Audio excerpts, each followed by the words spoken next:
ইন্নাশ শাইতানা ইয়াগফিরু মিনাল বাইতিল্লাযী তুকরাউ ফীহি সূরাতুল বাকারা। আল্লাহর হাবিব সাল্লাল্লাহু আলাইহি সাল্লাম বলেছেন, নিশ্চয় শয়তান পালিয়ে যায়। ইন্নাশ শাইতানা ইয়াগফিরু মিনাল বাইতিল্লাযী তুকরাউ ফীহি সূরাতুল বাকারা, যেই ঘরের মধ্যে সূরাতুল বাকারা পড়বে, সূরাতুল বাকারা পড়লে ওই ঘরের মধ্যে জিন নামক শয়তান থাকতে পারে না। সুবহানাল্লাহ, জিন থাকতে পারবে না। জিন এসে আপনার ক্ষতি করবে, এই ক্ষতি করতে পারবে না। নতুন বাড়ি করেছেন, সূরা বাকারা পড়েন, হাফেজ সাহেবকে নিয়ে যান, হুজুর আওয়াজ দিয়ে বলবেন যে এটি সূরা বাকারা পড়ে দেন, বা নিজে পড়বেন, কোরআন খুলে পড়বেন, আপনার সন্তানের মাধ্যমে পড়াবেন। এইভাবে যেভাবে সুযোগ হয় সূরাতুল বাকারা পড়বেন। নতুন বাড়ি করছেন, নতুন ঘর করছেন, অথবা আপনার বাড়িতে জিন্নাতের উৎপাত আছে, সমস্যা করছে, সমস্যা মনে হচ্ছে, সূরা বাকারা পড়বেন, ইনশাআল্লাহ আপনার বাড়িটা জিন শয়তান মুক্ত হয়ে যাবে। জোরে বলুন সুবহানাল্লাহ। পারবেন না আমলটা করতে? এছাড়া আপনি নিজের ঘরে যদি সমস্যা মনেও না হয়, মাঝে মধ্যে সূরা বাকারা পুরো সূরাটা পড়ে ফেলবেন একসাথে, কিন্তু সময় লাগবে। সূরা বাকারা তো কোরআনের সবচেয়ে লম্বা সূরা, এই জন্য সূরা বাকারা আপনারা সুযোগ করে পড়বেন। পড়লে ইনশাআল্লাহ ওই ঘরের মধ্যে জিন্নাতের কোনো আসর থাকতে পারবে না। সুবহানাল্লাহ বলেন না? এছাড়া আমি আরেকটা আমল শিক্ষা দিই, এটা একটা পরীক্ষিত আমল, যে কারো ঘরে যদি জিন্নাতের ক্ষতি থাকে, জিনের আসর থাকে, মানুষের অনেক ক্ষতি করে, এরকম হয়, তখন আপনি 21 বার দরুদ শরীফ পড়বেন। কতবার? 21 বার দরুদ শরীফ পড়বেন। তারপরে আপনি সূরাতুল মুজাম্মিল পড়বেন একবার। কি পড়বেন? সূরা মুজাম্মিল পড়বেন একবার। এরপরে পড়বেন আপনি ইসমে আজম, হাদিসে ইসমে আজমের দোয়া আছে, ইসমে আজম আছে, এগুলো পড়বেন। ইসমে আজম আপনি গুগলে চার্জ দিয়ে ইসমে আজম পাবেন, ইন্টারনেটে ইসমে আজমের দেওয়া আছে, আপনি সেখান থেকে সংগ্রহ করতে পারবেন। হাদিসের মধ্যে ইসমে আজম পাবেন। এই হাদিসগুলো আপনি ইন্টারনেটেও দেওয়া আছে, আপনি ইচ্ছা করলে সংগ্রহ করে ইসমে আজম পড়বেন। ইসমে আজমের কয়েকটা দোয়া আছে, যখন যেটা সুযোগ ইসমে আজম ওই সবগুলো বলে সবগুলোই পড়বেন। ইসমে আজম পড়ার পরে এবার আপনি আয়াতুল কুরসি পড়বেন 7 বার। কয়বার? 7 বার পড়বেন।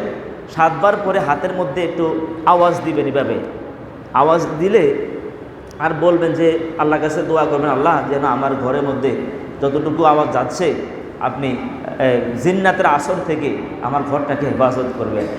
এইভাবে আল্লাহর কাছে দোয়া করবেন। দোয়া কবুল করার মালিক কে? সব কিছু করবেন কে? মূলত আল্লাহই তো করবেন। আল্লাহ যেন আপনার ঘরটা বন্ধ করে দেয়, অর্থাৎ জিনের আসর থেকে ঘরটা হেফাজত করে। এভাবে 7 বার প্রত্যেকবার পড়ার পরেও একবার আয়াতুল কুরসি পড়ে হাততালি দিয়ে হাতে আওয়াজ দিয়ে দোয়া করতে পারেন, অথবা 7 বার পড়ে একসাথে 7 বার আওয়াজ দিয়ে দোয়া করতে পারেন আল্লাহর কাছে। আল্লাহ যেন ঘরটাকে হেফাজত করে, জিন্নাতের আসর থেকে ঘরটাকে বন্ধ করে দেয়। তখন দেখবেন এরপরে আবার পরবর্তীতে 21 বার আবার দরুদ শরীফ পড়বেন। কয়বার? 21 বার দরুদ শরীফ পড়বেন। ইনশাআল্লাহ আপনার ঘরকে জিন্নাতের ক্ষতি থেকে আল্লাহ ঘরকে হেফাজত করবে। আল্লাহ আমিন বলেন না? এটা একটা আমল, কোনো আলেম এই আমলটা করেছেন।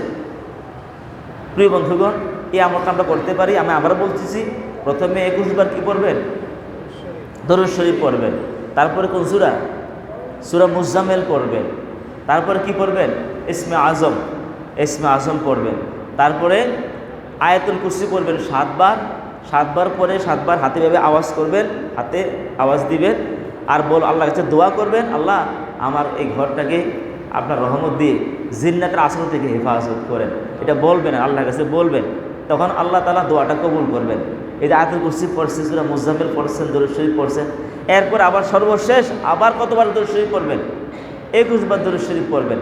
দেখবেন ইনশাআল্লাহ আল্লাহ তাআলা আপনার ঘরকে যাবতীয় জিন্নাতের আসর থেকে, জিন্নাতের ক্ষতি থেকে আপনার ঘরকে আল্লাহ হেফাজত করবেন। সুবহানাল্লাহ বলেন না? 2টা আমল বললাম, প্রথম সূরা বাকারার আমল, তারপরে আমলগুলো আপনারা করতে পারেন ইনশাআল্লাহ। এই আমরা যে ওই যে তাবিজ তুবার করি, এই যে তাবিজগুলো করার, এগুলো করেন না। এগুলো হাদিসের মধ্যে আসলে অনুমোদন নাই, শিরিক কথা উল্লেখ আছে। এই জন্য আমরা আমল করব, আমরা যার ফুক দিয়ে পানি পান করতে পারি। কথা বুঝছেন? পানি পান করবেন। তারপরে আমরা একজনকে ফু দিতে পারি এই সূরা আয়াতুল কুরসি পড়ে, সালাম 7 সালামগুলো পড়ে, আয়াতের শিফাগুলো পড়ে, এছাড়া সাইর কুল পড়ে বা গুরুত্বপূর্ণ কোরআনের দোয়াগুলো পড়ে আমরা ঝাড়ফুঁক দিতে পারি, ফু দিতে পারি। এটা ইসলাম অনুমোদন করে। এবং আমরা পানি ফু দিয়ে পানি পান করতে পারি, তেলের মধ্যে ফু দিয়ে তেল ব্যবহার করতে পারি।